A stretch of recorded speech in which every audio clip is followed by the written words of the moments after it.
ඉස්සෙල්ලම යාළුවනේ උණු වතුර නෙමෙයි වතුර දාලා මම උණු වතුර ගත්තේ. මෙහෙම සුදු පිටි එකතු කරන්න ඕන.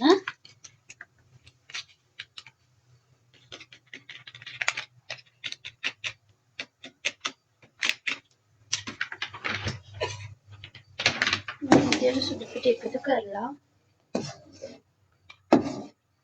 වෙන භාජනයකට අයින් කරගන්නවා මසාලා ටී එක හදන්න.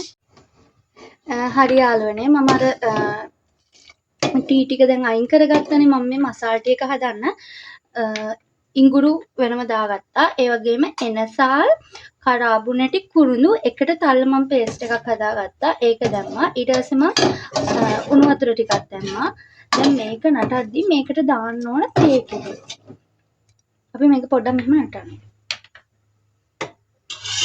දැන් මම මේකට තේ කුඩු මික්ස් කරගන්නවා. එතකොට තේ කුඩු ටික හොඳට තැම්බෙනවා. ඔයාලගේ තේ කුඩු වල කහට එන ප්‍රමාණය අනුව තේ කුඩු මික්ස් කරගන්න.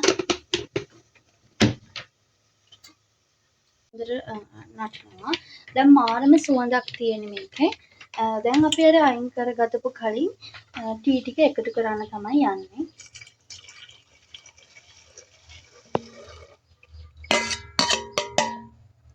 බලන්න යාළුවනේ මාළම ලස්සන පාටක් තියෙන්නේ.